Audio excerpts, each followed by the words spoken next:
Watch ലിസ്റ്റിലേക്ക് സ്വാഗതം.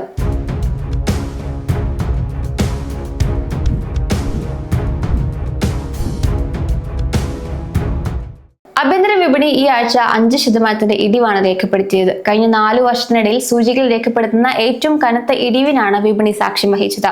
ഇതോടെ BSE ലിസ്റ്റ് ചെയ്ത കമ്പനികളുടെ 20 ലക്ഷം കോടി രൂപയുടെ വിപണി മൂലധനമാണ് ഈ ആഴ്ച മാഞ്ഞുപോയത്. യുദ്ധം ആരംഭിച്ചതിന് ശേഷം BSE കമ്പനികളുടെ 33 ലക്ഷം കോടി രൂപ ഇടിഞ്ഞിട്ടുണ്ട്. യുദ്ധം അവസാനിക്കുന്നതിന്റെ സൂചനകൾ ലഭിക്കാത്തത് നിലവിലെ സ്ഥിതിയിൽ മാറ്റം ഉണ്ടാകില്ല എന്ന സൂചന തന്നെയാണ് നൽകുന്നത്. ക്രൂഡ് ഓയിൽ വില ഉയർന്നതും വിദേശ നിക്ഷേപകരുടെ വിൽപ്പനയും ഇതിന്റെ തോത് ഉയർത്തുന്നുണ്ട്. ഈ സാഹചര്യത്തിൽ നിക്ഷേപകർക്ക് ശ്രദ്ധിക്കാൻ സാധിക്കുന്ന 2 ഓഹരികൾ ഏതൊക്കെയാണെന്ന് പരിശോധിക്കാം. കോൾ ഇന്ത്യയാണ് ആദ്യത്തെ ഓഹരി. 2026 തുടക്കം മുതൽ കോൾ ഇന്ത്യ ഓഹരികൾ മികച്ച മുന്നേറ്റമാണ് നടത്തുന്നത്. ഈ വർഷം ഇതുവരെ ഏകദേശം 19% വർധനവാണ് ഓഹരി വിലയിൽ രേഖപ്പെടുത്തിയത്. വെള്ളിയാഴ്ച ഓഹരി വില അതിന്റെ പുതിയ റെക്കോർഡ് ഉയരമായ 476 രൂപയിൽ എത്തിയിരുന്നു. ഇന്ത്യയിൽ ഇത്തവണ വേനൽ നേരത്തെ എത്തിയതും ചൂട് കഠിനമായതും വൈദ്യുതിയുടെ ഉപയോഗം വർദ്ധിപ്പിച്ചിട്ടുണ്ട്. രാജ്യത്തിന്റെ വൈദ്യുതി ഉൽപ്പാദനത്തിന്റെ ഭൂരിഭാഗവും കൽക്കരിയെ ആശ്രയിച്ചായതിനാൽ കോൾ ഇന്ത്യക്ക് ഇത് വലിയ ഗുണമായി. കൂടാതെ ഇറാൻ-ഇസ്രയേൽ സംഘർഷം പോലുള്ള ഭൗമരാഷ്ട്രീയ പ്രശ്നങ്ങൾ കാരണം അന്താരാഷ്ട്ര വിപണിയിൽ ഇന്ധന വില ഉയർന്നു നിൽക്കുന്നത് ആഭ്യന്തര കൽക്കരിക്കും പിന്തുണ നൽകിയിട്ടുണ്ട്. മാത്രമല്ല, ഉയർന്ന ഡിവിഡന്റ് നൽകുന്ന കമ്പനി എന്ന നിലയിൽ നിക്ഷേപകർക്ക് കോൾ ഇന്ത്യയിലുള്ള താല്പര്യം വർദ്ധിക്കുന്നു. കോൾ ഇന്ത്യ ലിമിറ്റഡിന്റെ സമീപകാല സാമ്പത്തിക വിവരങ്ങളും അനുപാതങ്ങളും കൂടെ മനസ്സിലാക്കാം. ഇത് കമ്പനിയുടെ ശക്തമായ അടിത്തറയെയും ഒപ്പം തന്നെ നിക്ഷേപകർക്ക് നൽകുന്ന ആകർഷകമായ നേട്ടങ്ങളെ കുറിച്ചും വ്യക്തമാക്കുന്നുണ്ട്. കമ്പനിയുടെ മാർക്കറ്റ് ക്യാപ് 2,87,769 കോടി രൂപയാണ്. സ്റ്റോക്കിന്റെ PE 9.64 ആണ്. വരുമാനവുമായി താരതമ്യം ചെയ്യുമ്പോൾ ഓഹരി വില വളരെ ആകർഷകമായ നിലയിലാണെന്ന് കാണാം. ഡിവിഡന്റ് ഈൽഡ് 5.67%, അതായത് നിക്ഷേപകർക്ക് മികച്ച ലാഭവിഹിതം നൽകുന്ന കമ്പനിയാണിത്. റിട്ടേൺ ഓൺ ക്യാപിറ്റൽ എംപ്ലോയ്ഡ് 48%, അതായത് മുതൽ മുടക്കിന്മേൽ കമ്പനി നേടുന്ന മികച്ച വരുമാനമാണിത്. Return on equity 38.9%. ഓഹരി ഉടമകളുടെ പണത്തിന്മേൽ കമ്പനി നൽകുന്ന ഉയർന്ന ലാഭക്ഷമതയെ ഇത് സൂചിപ്പിക്കുന്നു. ബുക്ക് വാല്യൂ 171 രൂപയാണ്. കമ്പനിയുടെ ആസ്തി മൂല്യമാണിത്. കമ്പനി തുടർച്ചയായി മികച്ച ഓപ്പറേറ്റിംഗ് പ്രോഫിറ്റ് മാർജിൻ നിലനിർത്തുന്നുണ്ട്. കൽക്കരി ഖനനം, വിൽപ്പന എന്നിവയിൽ നിന്നുള്ള വരുമാനം കമ്പനിയുടെ പ്രധാന സാമ്പത്തിക സ്രോതസ്സാണ്. കമ്പനി ലാഭത്തിന്റെ ഏകദേശം 45% ഓഹരി ഉടമകൾക്ക് ഡിവിഡന്റായി നൽകുന്നുണ്ട്. ഇത് സ്ഥിരമായ വരുമാനം ആഗ്രഹിക്കുന്ന നിക്ഷേപകർക്ക് വളരെ പ്രിയപ്പെട്ട ഓഹരിയായി മാറ്റുന്നു.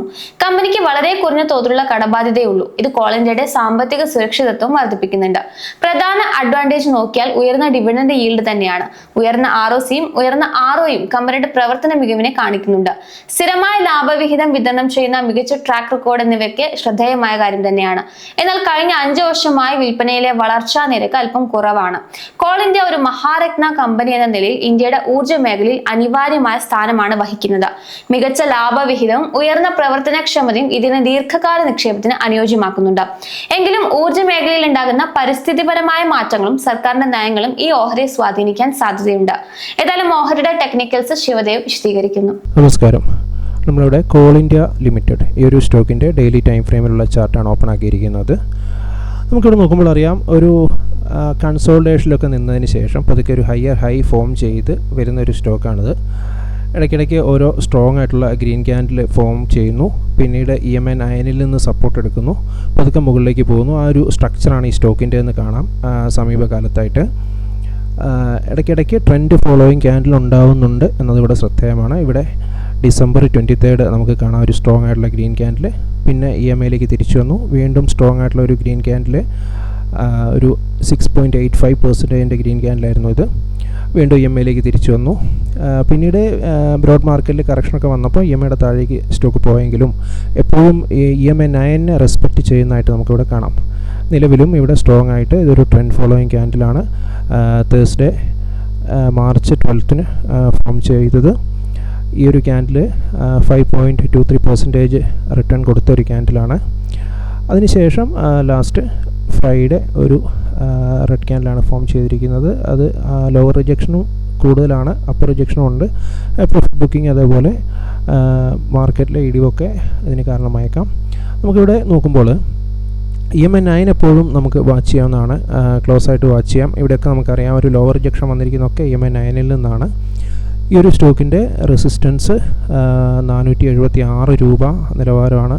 അതേപോലെ തന്നെ സപ്പോർട്ട് 461 രൂപ. അതേപോലെ താഴേക്ക് വരുമ്പോൾ 461, 456 ഒരു റേഞ്ചായിട്ട് നമ്മൾ കാണണം. താഴേക്ക് വരുമ്പോൾ 445 രൂപയിലാണ് സപ്പോർട്ട് ഉള്ളത് എന്ന് നമുക്ക് കാണാം. ഈ ഒരു സ്റ്റോക്കിൽ തന്നെ നമുക്ക് വീക്ക്ലി ടൈം ഫ്രെയിം ഒന്ന് അപ്ലൈ ചെയ്ത് നോക്കാം. വീക്കിലിയിൽ നമുക്ക് EMI അപ്ലൈ ചെയ്യാം, ആവശ്യമുള്ളവർക്ക് ചെയ്യാം. ലെവൽസൊക്കെ നമ്മൾ നേരത്തെ പറഞ്ഞ ലെവൽസ് തന്നെയാണ്, എല്ലാം ഒന്ന് മാറ്റാം. ഇവിടെ നമുക്ക് പ്യുവറായിട്ട് ക്യാൻഡിൽ മാത്രം നോക്കിയാൽ ഇവിടെ ഈ ഒരു കുറേ ആഴ്ചകളിലെ ക്യാൻഡിലിനൊക്കെ ആ ഒരു റെസിസ്റ്റൻസ്, സ്ട്രോങ് ആയിട്ടുള്ള റെസിസ്റ്റൻസ് ഒക്കെ ബ്രേക്ക് ചെയ്തിട്ടാണ് ലാസ്റ്റ് വീക്കിൽ ഇവിടെ ഒരു ക്യാൻഡിൽ ഫോം ചെയ്തിരിക്കുന്നതെന്ന് നമുക്ക് കാണാം. പ്രീവിയസ് ലെവല് റെസിസ്റ്റൻസ് നമുക്ക് മാർക്ക് ചെയ്ത് നോക്കാവുന്നതാണ്. വീക്കിലി ക്യാൻഡിലിൽ കുറച്ചും കൂടെ കൺഫർമേഷൻ ആവശ്യമുള്ളവർക്ക് അത്തരത്തിൽ മാർക്ക് ചെയ്യാവുന്നതാണ്.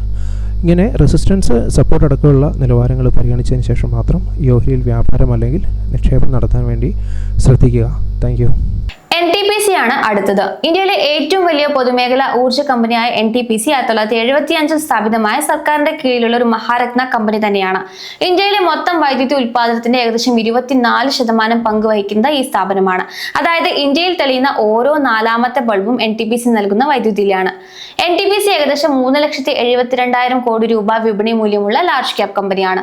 ഓഹരിയുടെ PE റേഷ്യോ 17.5 ആണ്. അതായത് കമ്പനിയുടെ ലാഭവുമായി താരതമ്യം ചെയ്യുമ്പോൾ ഓഹരി വില ഇപ്പോൾ ന്യായമായ നിലവാരത്തിലാണ് നിൽക്കുന്നത്. കമ്പനിയുടെ പ്രവർത്തനക്ഷമത പരിശോധിച്ചാൽ നിക്ഷേപിച്ച ആകെ മൂലധനത്തിന്മേൽ 9.95% ലാഭം കമ്പനി ഉണ്ടാക്കുന്നുണ്ട്.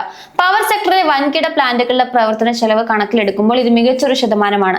അതുപോലെ ഓഹരി ഉടമകളുള്ള പണത്തിന്മേൽ 12.1% ലാഭം നൽകാൻ കമ്പനിക്ക് സാധിക്കുന്നുമുണ്ട്. ഇത് നിക്ഷേപകർക്ക് കമ്പനിയുള്ള വിശ്വാസം വർദ്ധിപ്പിക്കുന്നു. നിക്ഷേപകർക്ക് അധിക വരുമാനം നൽകുന്ന കാര്യത്തിലും NTPC മുന്നിലാണ്. ഓഹരിയുടെ ഡിവിഡൻഡ് yield 2.17% നിലനിൽക്കുന്നത്. കമ്പനിയുടെ ആസ്തി മൂല്യവുമായി താരതമ്യം ചെയ്യുമ്പോൾ ഓഹരി വില ഏകദേശം 1.94 മടങ്ങ് മാത്രമാണ്. ഇത് വാല്യുവേഷൻ അമിതമല്ല എന്ന് സൂചിപ്പിക്കുന്നുണ്ട്. ഊർജ്ജ മേഖലയിലെ വലിയ പ്രൊജക്ടുകൾക്ക് വൻ തോതിൽ പണം ആവശ്യമുള്ളതിനാൽ കമ്പനിക്ക് നിലവിൽ 1.33 എന്ന നിരക്കിൽ കടബാധ്യത അഥവാ ഡെപ്റ്റ് ടു ഇക്വിറ്റി റേഷ്യോ ഉണ്ട്. എങ്കിലും സർക്കാർ പിന്തുണയുള്ള സ്ഥാപനമായതിനാൽ ഇത് വലിയ റിസ്ക് ആയി കാണേണ്ട. ഓഹരിയുടെ അടിസ്ഥാന മൂല്യം അഥവാ ഫേസ് വാല്യൂ 10 രൂപയാണ്. ഇത് ഭാവിയിൽ ഓഹരി വിഭജനത്തിനോ അല്ലെങ്കിൽ മറ്റോ സാധ്യതയ്ക്ക് നൽകുന്നുണ്ട്. ചുരുക്കത്തിൽ സ്ഥിരതയാർന്ന ലാഭവും ഡിവിഡൻഡും നൽകുന്ന സാമ്പത്തികമായ ഭദ്രതയുള്ള ഒരു പൊതുമേഖലാ സ്ഥാപനമായി NTPC നമുക്ക് കണക്കാക്കാം. NTPCയുടെ ടെക്നിക്കൽസ് ശിവദേവ് വ്യക്തമാക്കും. നമസ്കാരം. നമ്മളിവിടെ NTPC ലിമിറ്റഡ് ഈ ഒരു സ്റ്റോക്കിൻ്റെ daily time ഫ്രെയിമിലുള്ള ചാർട്ടാണ് open ആക്കിയിരിക്കുന്നത്.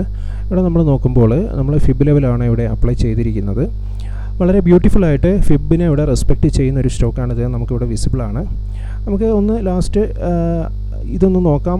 Fib level നോക്കുന്നതിന് മുമ്പ് RSI ലെവല് ലാസ്റ്റ് ഫ്രൈഡേ 61.78 എന്നുള്ളതൊരു ബുള്ളിഷ് സോണിലാണ് എന്ന് കാണാൻ വേണ്ടി സാധിക്കും. അപ്പോൾ നമുക്ക് ഫിബ് ലെവൽസ് നോക്കുമ്പോൾ ഇവിടെ കൃത്യമായിട്ട് 0.618 അതേപോലെ 0.5 ഇവിടെ ഒരു കൺസോൾട്ടേഷൻ വന്നു സ്റ്റോക്ക്. അതേപോലെ തന്നെ 0.5 നിന്ന് സപ്പോർട്ട് എടുത്തിട്ടാണ് പിന്നീട് 0.382 അതേപോലെ 0.236 ലെവലിലൊരു കൺസോൾട്ടേഷൻ വന്നു.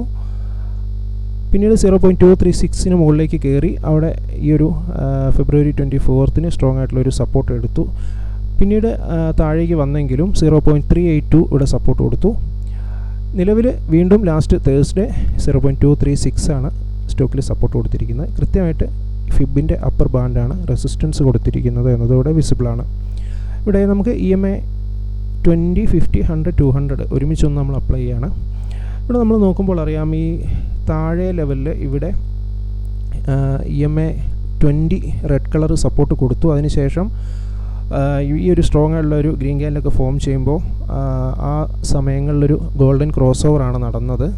പിന്നീട് കൃത്യമായിട്ട് ഇവിടെ നമുക്ക് EMI മാത്രമായിട്ടൊന്ന് നോക്കാം. അതിനു മുമ്പ് നമ്മളിവിടെ മനസ്സിലാക്കേണ്ടത് ലാസ്റ്റ് തേഴ്സ്ഡേ ഒരു കോൺഫ്ലുവൻസ് ആണ് ഇവിടെ ഫോം ചെയ്തത്. അതായത് ഫിബ് അതേപോലെ തന്നെ EMI 20 ഒരുപോലെ സ്റ്റോക്കിന് സപ്പോർട്ട് കൊടുത്തു. അങ്ങനെയാണ് ഒരു സ്ട്രോങ് ആയിട്ടുള്ളൊരു ഗ്രീൻ ക്യാൻഡിൽ ഫോം ചെയ്തിരിക്കുന്നത്.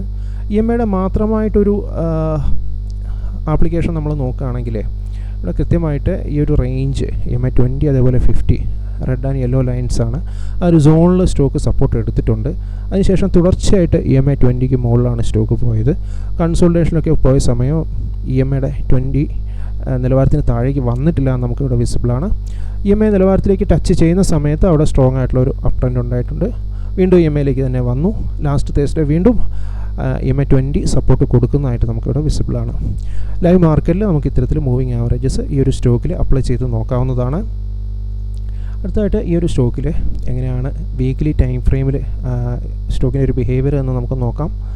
നമ്മൾ നോക്കുമ്പോൾ അറിയാം വലിയൊരു കറക്ഷനിലേക്കൊക്കെ വന്ന ഒരു സ്റ്റോക്കാണിത്. അതിനുശേഷം ഒന്ന് കൺസോളിഡേഷനിലേക്ക് വന്ന ശേഷം സ്ട്രോങ് ആയിട്ടുള്ള മാരബൂസ് ക്യാൻഡിൽസ് ആണ് വീക്ക്ലി ലെവലിൽ ഫോം ചെയ്തിരിക്കുന്നതെന്ന് കാണാം. നമ്മളിവിടെ നോക്കുമ്പോൾ അറിയാം ഇവിടെ ഈ ഒരു ഫെബ്രുവരി ഫസ്റ്റ് വീക്ക് ഓൺവേർഡ്സ് നമ്മൾ നോക്കുമ്പോൾ സ്ട്രോങ് ആയിട്ടുള്ള ഒരു ക്യാൻഡിലാണ് ഫോം ചെയ്തത്. അതിനുശേഷം തുടർച്ചയായി കഴിഞ്ഞ ഒരു മാസമായിട്ട് തന്നെ സ്റ്റോക്ക് പോസിറ്റീവ് റിട്ടേൺ ആണ് കൊടുത്തിരിക്കുന്നത്. നമുക്ക് ഈ ഒരു വീക്ക്ലി ക്യാൻഡിലും സ്വിംഗ് ട്രേഡ് ചെയ്യുന്നവർക്കൊക്കെ റെസിസ്റ്റൻസ് അതേപോലെ സപ്പോർട്ട് ലെവലുകൾ പരിഗണിക്കാവുന്നതാണ്. ഇത്തരത്തിൽ ഈ ഒരു സ്റ്റോക്കിൻ്റെ പ്രതിരോധം അതേപോലെ തന്നെ പിന്തുണ നിലവാരങ്ങൾ പരിഗണിച്ച് മാത്രം വ്യാപാരം അല്ലെങ്കിൽ നിക്ഷേപം ചെയ്യാൻ വേണ്ടി ശ്രദ്ധിക്കുക. Thank you. Coal India NTPC ഓഹരികളുടെ ഫണ്ടമെന്റൽ ആൻഡ് ടെക്നിക്കൽ അനാലിസിസ് ആണ് നടത്തിയത്. മറ്റ് ഓഹരികളുടെ വിശേഷമായി വാച്ച് ലിസ്റ്റിൽ വീണ്ടും കാണാം.